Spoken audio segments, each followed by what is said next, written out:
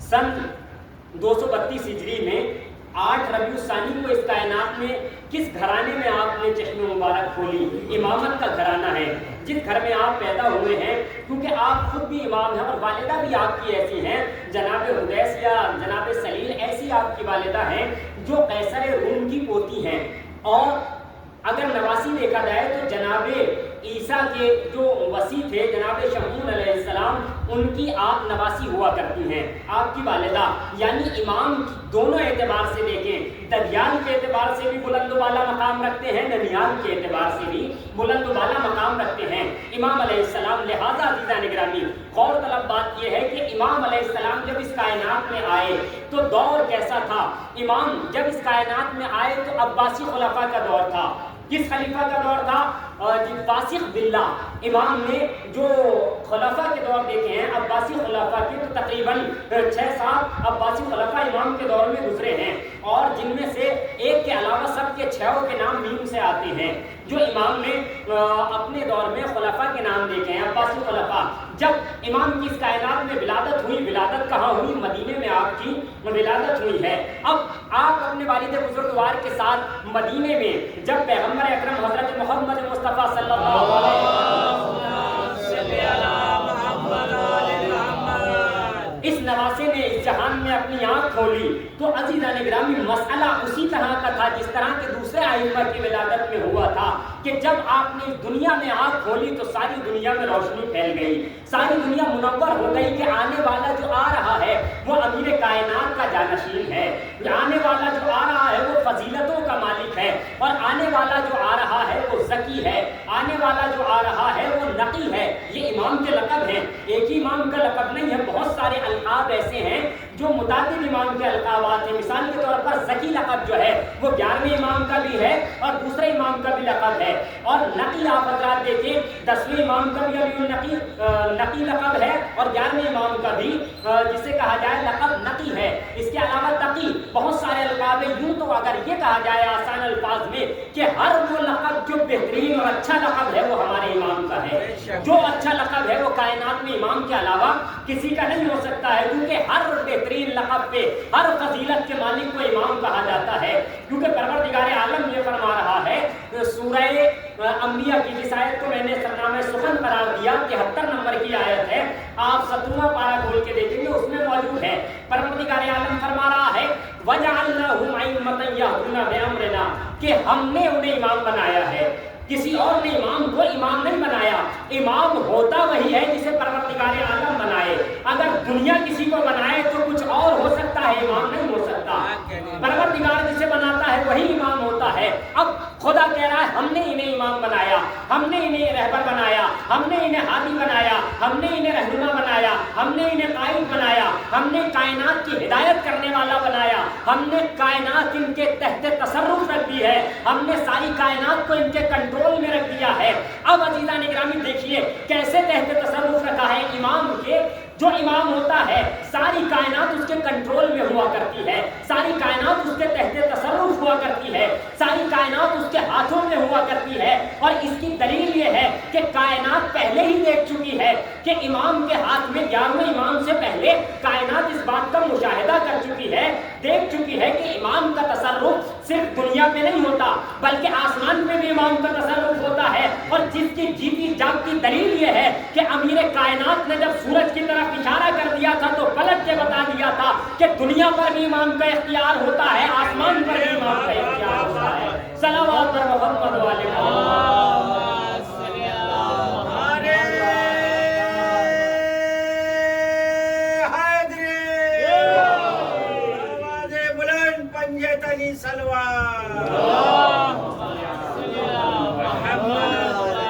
اب جب عزیزان گرامی یہ دیکھا گیا کہ جب اس نے جو خلیفہ تھا واثق باللہ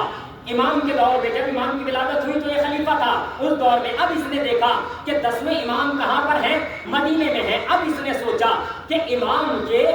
گرویدہ افراد، چاہنے والے عاشق امام کے پیرو وہاں بہت زیادہ ہو رہے ہیں، لہٰذا اس نے یہ چاہا کہ 10ویں امام کو یہاں بلا لیا جائے۔ کہاں؟ سامرہ عراق میں بلا لیا جائے۔ اس نے واثق باللہ نے ایک شہر بنوایا تھا جس کا نام تھا سامرہ، اصل میں سامرہ کا نام جو ہے سرہ من رعا ہے. اگر اس کو جب شارٹ میں کیا جاتا ہے یا بولا جاتا ہے تو سامرہ ہو جاتا ہے. سامرہ کا جو مطلب اور معنی اور مفہوم ہے، اصل معنی یہ ہے سرہ من رعا، یعنی جس نے دیکھا وہ خوش ہوا. ایسا شہر اس نے بنوایا تھا. سامرہ بہت خوبصورت شہر بنوایا تھا، کیونکہ بادشاہ بہرحال رہا کرتے تھے وہاں. تو بادشاہ جس جگہ رہتا ہے وہ یقینی طور پہ خوبصورت ہونی چاہیے، اچھی جگہ ہونی چاہیے. ہمارے یہاں بھی کوشش یہ رہتی ہے کہ جب کوئی ہمارے گھر میں آئے تو بہترین سے بہترین ہم سجائیں، اچھا بنائیں. تو بادشاہ نے، واصف باللہ نے بھی یہی چاہا کہ بہت اچھا شہر بنوایا جائے. اس نے بہت خوبصورت شہر بنوایا. اب جب اس نے شہر یہ سامرہ بنوا لیا، جس کا اصلی نام میں عرض کر چکا، تو اس نے سوچا کہ امام کو وہاں سے بلوایا جائے، 10ویں امام کو. اب اس نے جب امام کے پاس اپنا لشکر بھیجا کہ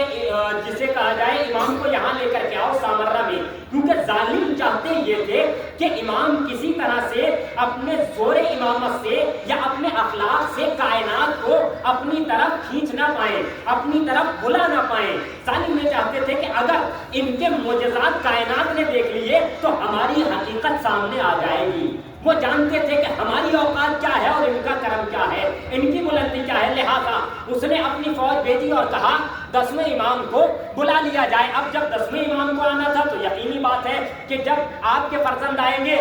تو ساتھی میں آئیں گے، کیونکہ امام جب 4 سال کی عمر مبارک تھی 236 ہجری میں واصف باللہ نے اپنے کارندوں کے ذریعے امام کو کہاں بلوایا؟ سامرہ میں بلوا لیا. اب جب 10ویں امام آئے تو 11ویں امام کی عمر بھی 4 سال تھی، یہ بھی 7 سال امام علیہ السلام کے ساتھ تشریف لے کر سامرہ میں داخل ہونے والے تھے. کہ ابھی داخل ہونے کی خبر بھی اس کو ہو گئی کہ مثال کے طور پہ صبح آئیں گے تو پہلے ہی پتہ چل گیا تھا کہ کل امام تشریف لانے والے ہیں. اس نے کیا کیا کہ یہ چاہا کہ میں کسی طرح سے امام پر اپنا روپ بٹھا دوں، کسی طرح سے امام کو اپنے دبدبے میں لا دوں، کیونکہ چاہتا یہ تھا کہ وہی والی بات جسے کہتے ہیں کہ first impression is the last impression والا مسئلہ، کہ اب میرا جو امپریشن پڑے گا جب امام آئیں گے تو دیکھیں گے کہ اتنی فوج ہے، اتنا لشکر ہے، اتنے لاؤ لشکر ہیں، اتنے گرز ہیں، اتنی تلواریں ہیں، اتنے گھوڑے ہیں، اتنا سونا چاندی ہے، اتنا لاؤ لشکر ہے، میں سب کی سب نمائش امام کے سامنے کروں گا. اب جب امام اگلے دن تشریف لانے والے تھے اس نے پہلے سے ہی ساری آمادگی کر لی. آمادگی کرنے کے بعد سامرہ میں جو پہاڑ تھے پہاڑوں کے اوپر اپنی فوج کو بٹھا دیا، اور فوج کو بھی یہاں تک کہ روایات میں ہے کہ 90,000 اس دور میں 90,000 بڑی گنتی تھی. آج بھی 90,000 کہیں اگر فوجی یا جسے کہا جائے اگر ایک ساتھ نظر آ جائیں تو انسان ہول جائے گا کہ یہ کیا مسئلہ ہے عام انسان. اب 90,000 تک کی فوج کی تعداد ملتی ہے یا ممکن ہے اس سے بھی زیادہ ہو. اس نے وہاں پر اپنے فوجی کھڑے کر دیے اور سب کو پہاڑوں پہ بٹھا دیا، بڑے بڑے گرز لے کے، بڑی بڑی تلواروں لے کے، اور اسلحہ ان کے زیب تن کر دیا کہ جیسے ہی امام آئے اور جیسے ہی وہ آئے تو آواز بلند کرنے لگنا. اپنے فوجیوں سے کہا کہ کسے مارنا ہے، کسے قتل کرنا ہے، بادشاہ سلامت آپ کہیں تو ابھی ختم کر دیں، آپ حکم دیں تو یہ کر دیں، وہ کر دیں، ایسا کر دیں، ویسا کر دیں. یہ ساری باتیں اس نے اپنے فوجیوں کو پڑھا دی. اب جیسے ہی امام علیہ السلام آئے، امام کا ایک لقب سب سے مشہور لقب جو ہے وہ میں عرض کرتا چلوں اسی درمیان میں کہ سب سے مشہور امام کا لقب جو ہے 11ویں امام کا وہ عسکری ہے. نام عرض کر چکا کہ آپ کا کیا ہے؟ حسن ہے. لقب سب سے مشہور لقب عسکری ہے. اب اتنا مشہور ہوا یہ لقب کہ لوگ عسکری کے نام سے ہی امام کو جاننے لگے. اچھا، اب عسکری کی وجہ بھی یہیں سے بیان کر دی جائے. عسکری، یہ لفظ عسکری جو ہے عسکر کہا جاتا ہے اصل میں فوج کو، عسکر فوج کو کہا جاتا ہے. اب امام کو جہاں پہ لا کے رکھا وہاں پہ چھاؤنی تھی اس کی فوج کی، جسے ہم اپنے الفاظ میں کہیں وہیں پر فوج رہا کرتی تھی. اس لیے جس اس محلے کا، اس جگہ کا، اس چھاؤنی پہ جہاں پہ فوج رہا کرتی تھی وہیں امام کو بھی لا کر کے رکھا. لہذا امام کا لقب پڑ گیا عسکری، کیونکہ اب امام جب اس نے اپنی فوج دکھانا چاہیے، امام تشریف لائے، جیسے ہی 2 امام موجود ہیں، 10ویں امام ہیں اور 11ویں امام ہیں. 10ویں امام کا سن بالا ہے لیکن 11ویں امام کا سن صرف روایت کہتی ہے 4 سال کا ہے. ولادت 232 ہجری میں، جب یہاں سامرہ میں آئے 236 ہجری میں. اب جیسے اس نے اپنی ساری فوج امام کو دکھانا چاہیے، امام وہاں پر بادشاہ کے پاس پہنچے، دونوں امام. اب جیسے ہی فوج دکھائی اور فوج نے ہلڑ ہنگامہ شور مچانا شروع کر دیا کہ بادشاہ سلامت آپ جو کہیں، کسے مارنا ہے، کیا کرنا ہے، سب کر دیا جائے. اب جب عزیزان گرامی یہ اپنی فوج، اب بادشاہ جو بدل گیا تھا متوکل بادشاہ تھا، اب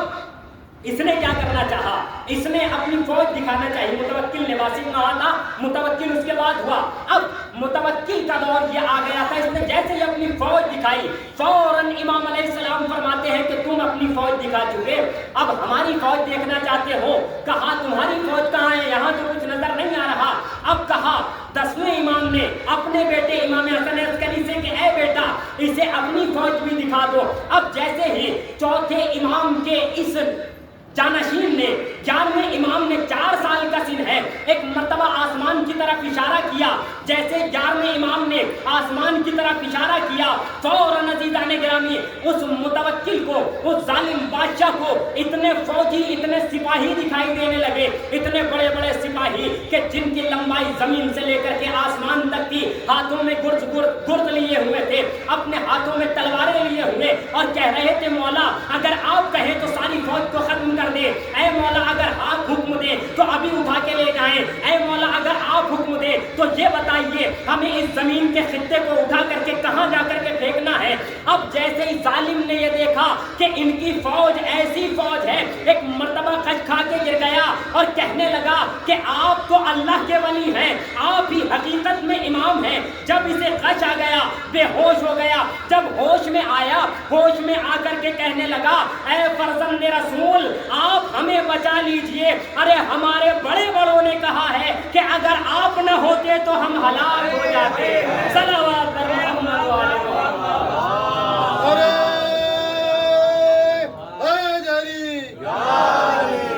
عزیزان گرامی امام نے جب اپنی فوج کا نمائش کی اور نمائش کا دکھایا جب اس شخص کو تو کہنے لگا آپ کی فوج تو بڑی عظیم فوج ہے، بہت بڑی فوج ہے آپ کے پاس، تو آپ سے کسی طرح کا کوئی مقابلہ نہیں کیا جا سکتا، کسی طرح کا کوئی مطالبہ نہیں کیا جا سکتا. لیکن پھر بھی یہ بادشاہ یہ چاہتے تھے اور دیگر بادشاہ بھی گزرے ہیں، متوکل گزرا، معتز گزرا، معتصم گزرا اور معتمد گزرا، مہتدی گزرا اور جسے کہا جائے مستعین گزرا، معین گزرا، اور یہ سارے بادشاہ گزرے. سب کے سب ظالم بادشاہ تھے، جتنے بھی عباسی بادشاہ تھے سب کے سب امام پر ظلم کیا کرتے تھے. لیکن عزیزان گرامی امام کا جب سن مبارکہ بھی کتنا سن ہے، بچپنے کا عالم ہے. یہ واقعہ جو میں اب بیان کرنے جا رہا ہوں یقیناً یہ بچے جلدی پورا واقعہ سمجھ جائیں گے. کیوں یہ عرض کر رہا ہوں؟ کیونکہ یہ مکتب کی سوم کی کتاب میں تنظیم المکاتب کی موجود ہے. سوم کی کتاب میں 14واں درس ہے یہ جو موجود ہے کہ جناب امام کی عمر مبارک کتنی ہے، 7 سے 8 برس عمر رہی ہوگی، یہی الفاظ ہے کتاب میں. اور کیا دیکھا، امام ایک سڑک کے کنارے کھڑے ہیں، سڑک کے کنارے امام کھڑے ہیں. اچانک دیکھا کہ کچھ بچے کھیل رہے ہیں. اب امام خاموش وہاں پر کھڑے ہوئے ہیں، دیکھ رہے ہیں اور دیکھتے دیکھتے امام کے چشمے مبارک میں آنسو آ گئے، آنسو چھلکنے لگے امام کے. اب وہیں سے ایک بزرگ کا گزر ہوا جن کا نام تاریخ میں بہلول دانہ لکھا ہے. اب جناب بہلول دانہ کا گزر جب وہاں سے ہوا کیا دیکھا کہ فرزند رسول کے آنکھوں میں آنسو جھلک رہے ہیں. فوراً امام سے جناب بہلول نے کہا کہ مولا آپ یہاں پہ کیوں کھڑے ہوئے ہیں، میں آپ کو کچھ کھلونے لائے دیتا ہوں، آپ ان کھلونوں سے کھیلیے گا. مولا نے جناب بہلول کو جواب میں یہ کیا، جواب یہ دیا کہ ہم اپنا وقت صرف کھیل میں گنوانے کے لیے نہیں آئے ہیں. اب جیسے ہی جناب بہلول نے جواب سنا ایک دم تعجب میں پڑ گئے کہ یہ کمسن بچہ اتنا عظیم جواب دے رہا ہے کہ ہم کھیل میں اپنا وقت گنوانے نہیں آئے ہیں، ہم اطاعت الہی کرنے کے لیے اس دنیا میں آئے ہیں، ہم اللہ کی اطاعت کرنے کے لیے آئے ہیں. اب یہ جواب سن کر کے جناب بہلول کہتے ہیں اے نواسہ رسول، اے فرزند رسول پھر کیا ہوگا. اب جواب دیتے ہیں امام، جواب دیتے ہیں جناب بہلول کو کہ میں یہ نہیں چاہتا کہ وقت میرا بیکار ہو جائے، کھیل میں وقت چلا جائے، بلکہ میں چاہتا یہ ہوں کہ کائنات کی ہدایت ہو جائے. میں اپنے وقت میں یہ نہیں چاہتا کہ جب وہ وقت آئے گا قیامت کا وقت، اور قیامت کا وقت ایسا وقت ہوگا کہ جب وہ انسان کے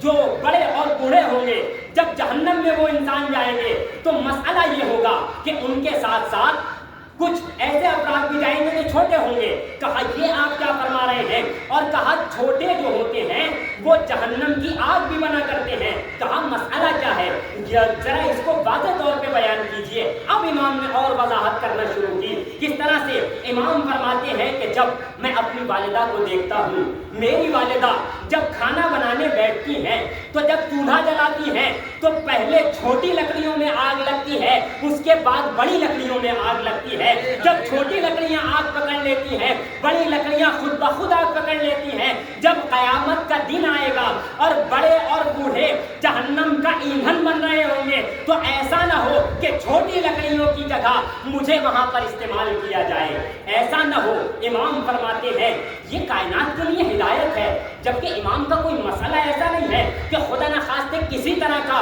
امام کے لیے کوئی تصور کر دیا جائے۔ یہ کائنات کو درس دینے کے لیے، سبق دینے کے لیے امام کے الفاظ ہے، ورنہ جنت اور جہنم کا فیصلہ تو یہ کریں گے۔ پروردگار عالم نے ان کے اختیار میں دے رکھا ہے، جو اہل بیت کا ائمہ کا پیروکار ہوگا وہی جنت میں جائے گا، جو ان کا دشمن ہوگا وہی جہنم میں جائے گا، یہ فیصلہ کریں گے۔ پروردگار نے ان کو اختیار دیا، خود ان کا فیصلہ نہیں ہوگا۔ خدا نے کہا ہے کہ تمہیں ہم اتنا اختیار دیتے ہیں، لہذا امام نے بچپن سے ہی کائنات کی ہدایت کرنا شروع کی۔ اور عزیزان گرامی، امام کا یہ سن ہے،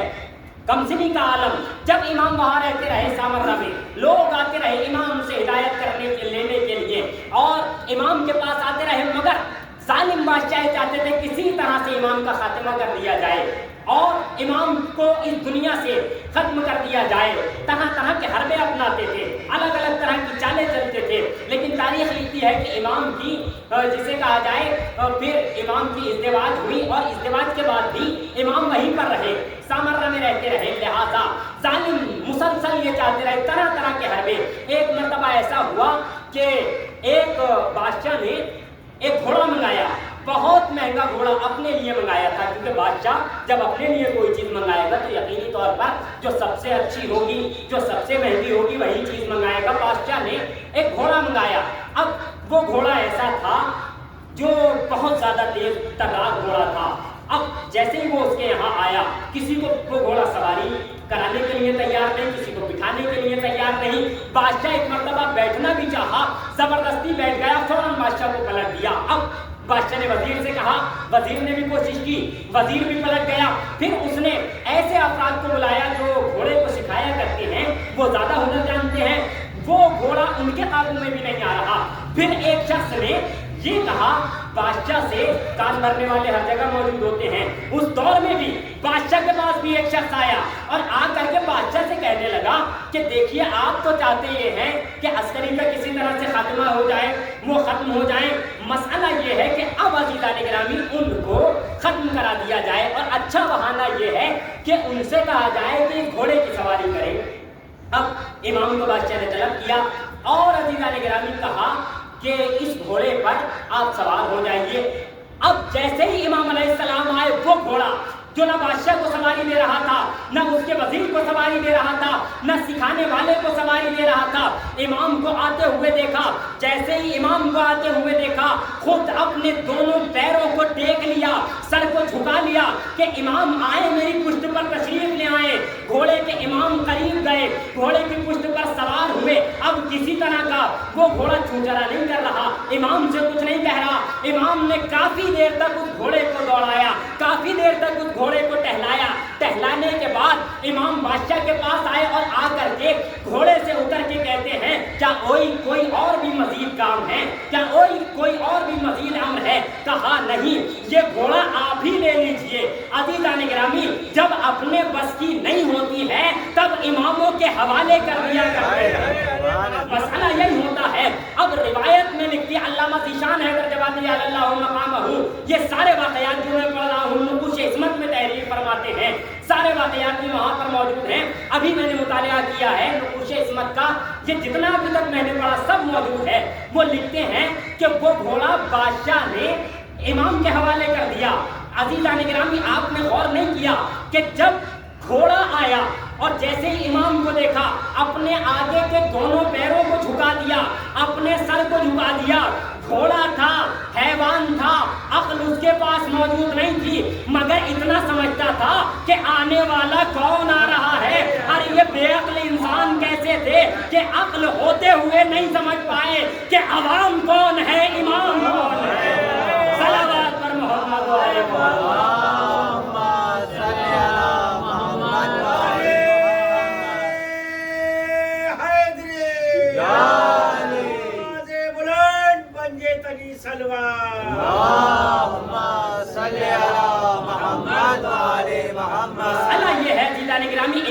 سے طرح طرح کے لوگ چاہتے تھے کہ ان کا کسی نہ کسی طرح سے امتحان لیا جائے. ایک خاتون تھی جس کا نام ہے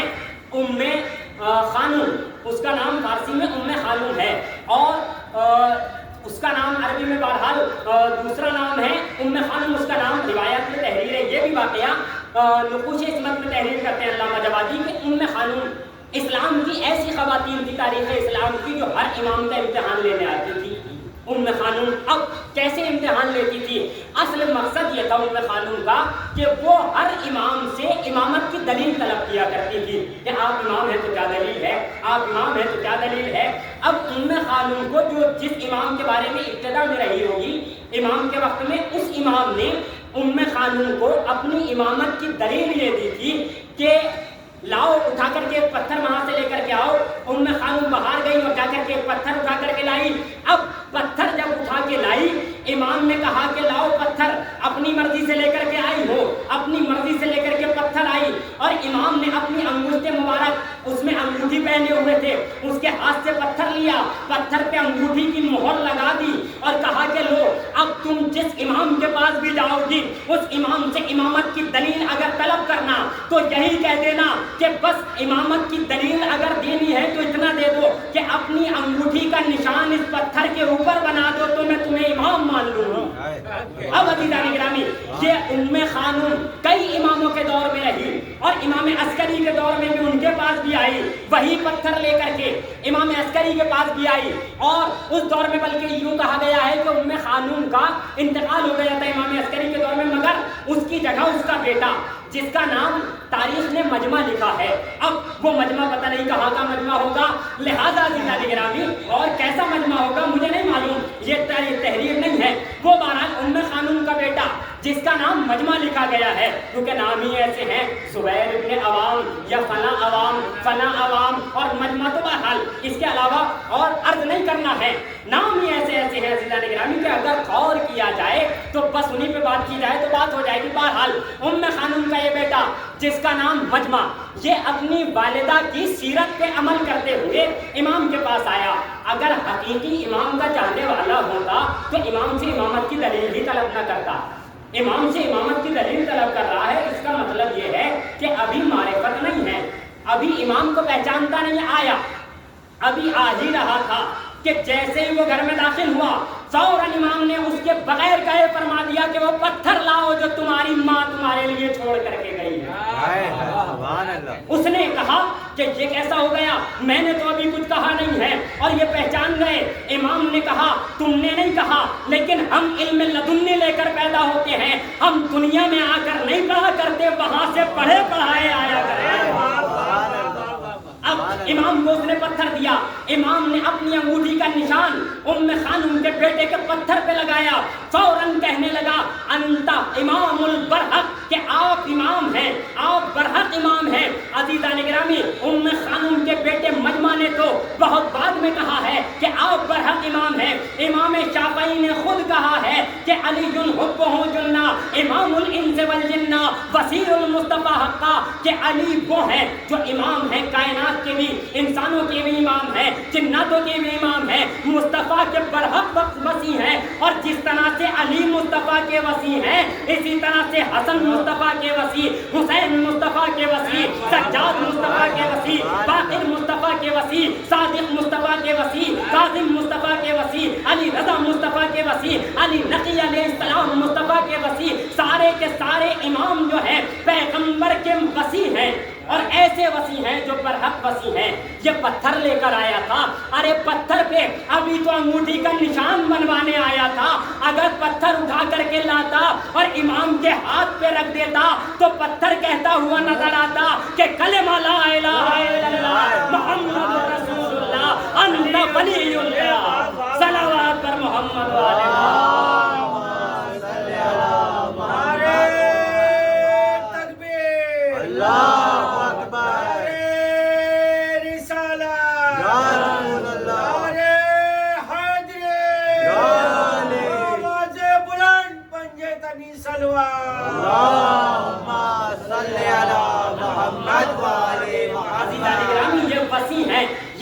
ہاتھ میں قدرت کاملہ رکھتے ہیں، پروردگار نے انہیں طاقت عطا کی ہے، خداوند عالم نے انہیں قوت عطا کی ہے کہ اگر یہ قید خانے میں بھی ہوتے ہیں تو مانگنے والوں کو خالی نہیں بھیجا کرتے، یہ قید کے عالم میں ہوتے ہیں پھر بھی سائل کو واپس نہیں بھیجا کرتے۔ حق تو یہ ہے کہ یہ کسی بھی عالم میں ہو، اگر سائل بن جاتا ہے تو یہ عطا کر دیا کرتے ہیں، یہ دے دیا کرتے ہیں۔ جب انسان نے مانگا، امام اپنی سواری پہ سوار ہے اور امام کا ایک چاہنے والا ہے، عاشق ہے امام کا، امام سواری پہ جا رہے ہیں، ایک مرتبہ صحرا کی طرف جا رہے ہیں، یہ سوچتا ہے کہ میں بھی امام کے پیچھے پیچھے جاؤں۔ اب یہ امام کے پیچھے پیچھے اپنے دل میں دو خواہشیں لے کر کے چل رہا ہے، ابھی چل رہا ہے امام کے پیچھے پیچھے، کچھ دیر میں امام کے برابر میں پہنچ گیا۔ جیسے ہی امام کے برابر میں پہنچا، فوراً امام علیہ السلام نے بغیر اس کے کہے، اس کے دل میں خواہش یہ تھی کہ میرے اوپر بہت زیادہ قرض ہو گیا ہے اور آج قرض عطا کرنے کی بھی، قرض دینے کی بھی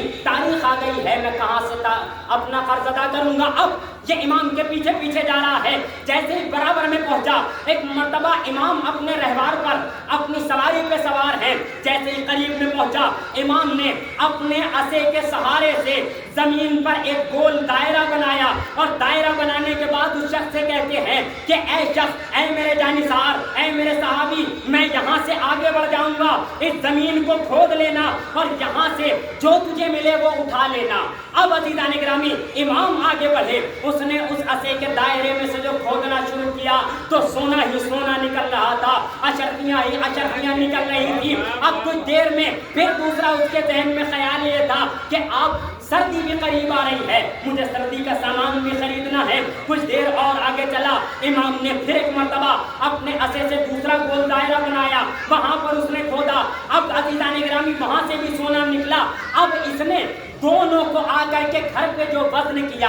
تو جتنا قرض اس کے اوپر تھا اسی مقدار میں بعین ہی وہ سونا تھا، جتنا قرض تھا اتنا ہی، اور دوسرا جب تولا تو اتنی مقدار میں نکلا کہ سردی کے سارا سامان اس نے اس مقدار سے خرید لیا۔ کہنے لگا مولا آپ دل کی باتوں کو کیسے جانتے ہیں؟ کہا مولا ہوتا وہی ہے جو دل کی باتوں کو جانتا ہے،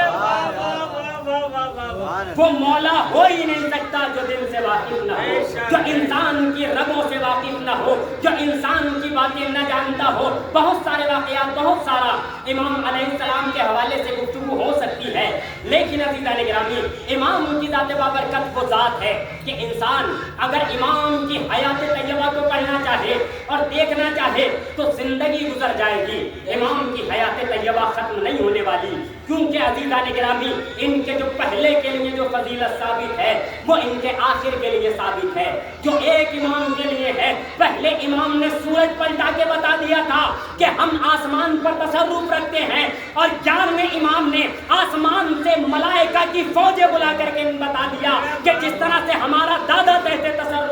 کائنات نہیں ہے، اس طرح سے ہم بھی کائنات کے تحت تصرف نہیں ہے، بلکہ کائنات ہمارے کنٹرول میں ہے، کائنات ہمارے اختیار میں ہے۔ وہ تو دادا کا وقت بڑا تھا کہ سورج پلٹا دیا، اگر ہمارا بھی وقت آئے تو ہم چاند کے 2 ٹکڑے بھی کر کے دکھا دیں، سورج کو پلٹا کے دکھا دیں۔ اگر وقت آ جائے تو چاند سورج کو پلٹانے کی بات تو کیا ہے، آسمان کو اپنے دروازے پہ بلا کر کے بتا دیں کہ ہم اس فرزند کے، اس شخص کے بیٹے ہیں، ہم اس کے جسے کہا جائے پوتے ہیں، جس کو اللہ نے پورا اختیار دے رکھا ہے، جس کے کائنات اختیار میں ہے کہ اگر وہ اشارہ کر دیتا ہے تو کائنات اس کے دروازے پہ چل کے آ جاتی ہے۔ یہ مرحلہ ہے، یہ منزلتیں ہیں اماموں کی عزیزان گرامی۔ ہمارے 11ویں امام جب رہتے رہتے لوگوں نے یہی سوچا کہ امام کی زندگی، زیادہ تر امام کی زندگی قید میں گزری ہے عزیزان گرامی۔ عمر مبارکی ظاہراً جو ظاہری امام کی زندگی ہے وہ بہت کم ہے، 28 سال۔ کیا سن ہوتا ہے 28 سال کا؟ 28 سال میں تو انسان جوانی کے عالم میں صحیح سے آتا ہے، اور بہرحال اور جوانی اس دور میں تو اور بھی زیادہ لوگوں کی عمریں ہوتی تھی، تو 28 سال میں تو اس دور کے افراد نوجوان کہا کرتے تھے، تو بہرحال امام جوان تھے۔ اب امام کی جو امامت کا، ظاہری امامت کا دور ہے وہ صرف اور صرف 6 سال ہے، کیونکہ آپ کے والد اس دنیا سے گزرے، اس کے بعد جو آپ کی امامت کا سلسلہ، ظاہری امامت کا کہہ رہا ہوں، ظاہری امامت کا سلسلہ 6 سال کا ہے، کیونکہ امام ہوتا ہی امام ہے۔ امام وہ نہیں ہوتا جو یہاں آ کر کے بنتا ہے، امام وہیں سے بن کر آیا کرتا ہے۔ امام کا انتخاب پروردگار عالم امام پروردگار عالم نے بنا دیا، اور مختصر سا زمانہ امام کی زندگی کا، امامت کا صرف ظاہری امامت 6 سال، اور وہ بھی کیسے گزر رہی ہے امام کی زندگی؟ قید خانوں میں زندگی گزر رہی ہے، ظالموں نے قید کر کے رکھا ہے کہ یہ کسی سے مل نہ پائیں، ان سے کوئی مل نہ پائے، لیکن اس کے باوجود بھی جو امام کے پاس آتا تھا وہ امام کا گرویدہ ہو جاتا تھا، امام کا چاہنے والا ہو جاتا تھا، امام کا عاشق ہو جاتا تھا۔ ظالم یہ چاہتا تھا کہ کسی نہ کسی طرح سے ظلم کرے، زندان کا جو شخص ہو وہ ان پہ ظلم کرے، لیکن جب زندان والے دیکھا کرتے تھے تو وہی انداز عبادت جو امیر کائنات کا انداز عبادت تھا، وہی انداز سجدہ تھا جو امام سجاد کا انداز سجدہ تھا۔ یہ عزیزان گرامی زندان میں ہے، مگر راتوں کو رات بھر پروردگار عالم کی بارگاہ میں عبادت کرتے جاتے تھے، دنوں کو روزہ رکھتے جاتے تھے، مسلسل امام روزہ رکھ رہے ہیں، مگر اللہ ایسے امام پر بھی ظلم کی انتہا ہو رہی ہے۔ اللہ اکبر، یہ میرا امام زندان میں ہے، اور عزیزوں یہ عالم ہے کہ اب کسی سے ملنے نہیں دیا جاتا۔ عزیزوں امام کا وقت بھی جو گزرا، بڑا مظلوم امام ہے یہ ہمارا امام۔ اللہ اکبر، جب امام کی زندگی گزرتی گئی، روایات کہتی ہیں اللہ اکبر عزاداروں کہ یہ امام وہ امام ہے کہ جس امام کو پوری طرح سے کھانا بھی نہیں دیا جاتا تھا، اور دیا بھی جاتا تھا تو امام تناول نہیں فرماتے تھے، کیونکہ امام کو یاد آتے تھے وہی مسائل جو کربلا میں گزرے ہیں، امام کو یاد آتی تھی وہی مصیبتیں جو ان کے جد امجد پہ گزری ہیں۔ اللہ عزاداروں، یہ وہ امام ہے کہ جس امام کا تابوت بھی بڑا مظلومی کے ساتھ اٹھا، یہ امام بھی وہ امام ہے کہ جس کا جنازہ بڑا مظلومی کے ساتھ اٹھا۔ جب ظالم نے امام کو زہر دے دیا، زہر سے اللہ اکبر، آپ نے سن رکھا ہے نا کہ جب امام حسن کو زہر دیا گیا تھا، امام کے ٹکڑے تشت میں آنے لگے تھے، لیکن یہ امام وہ امام ہے کہ جس کا جگر آپ کے سینے میں ہی گھلنے لگا تھا۔ اللہ، اس دنیا سے امام گزر گئے، اللہ اکبر، کیا دیکھا جب امام گزر گئے کہ اللہ اکبر، امام آخر نے نماز پڑھائی، اللہ، امام کا جنازہ اٹھا، لیکن عزاداروں کچھ جنازے ایسے ہیں کہ جن کا جنازہ اٹھانے والے بڑی کم تعداد میں افراد ہیں۔ پہلا جنازہ وہ جنازہ ہے رسول کی بیٹی فاطمہ کا، جو بڑی غربت میں اٹھا، روایت کہتی ہے صرف 14 افراد ہیں جو رسول کی بیٹی کا جنازہ اٹھا رہے ہیں، رات کی تاریکی میں جنازہ اٹھا۔ اب اللہ اکبر، ایک جنازہ وہ ہے جو 7ویں امام کا جنازہ جسے پلے بغداد پہ رکھ دیا، اور اس جنازے سے پہلے ایک مظلوم جنازہ امام عسکری کی کم سندادی جناب سکینہ کا ہے کہ کیسا مظلوم جنازہ کہ امام اپنے ہاتھوں سے دفنا رہے ہیں، اللہ، اور ایک مظلوم جنازہ جو ہے وہ امام عسکری کا ہے۔ عزیزوں، اس جنازے میں شامل ہونے والے افراد نہیں ہے، کتنا غریب ہے میرا امام، مگر مولا آپ کا جنازہ آپ کے بیٹے نے نماز پڑھائی، اے مولا الوداعی ایام آ گئے، ظاہری آج ایام عزا کا آخری دن ہے، عزاداروں آپ کریا کر لیجئے، فاطمہ کو پرسہ دے لیجئے۔ اللہ، جب امام عسکری کا جنازہ پڑھانے کا وقت آیا، امام آخر آگے بڑھے، نماز پڑھی، اے مولا آپ کے جنازے پہ آپ کا بیٹا نماز پڑھ رہا ہے، لیکن مولا کربلا میں دیکھیں جنازہ پڑا ہوا ہے، اور جوان بیٹا، مگر ہاتھوں میں ہتھکڑیاں، پیروں میں بیڑیاں، گلے میں خاردار توق ہے،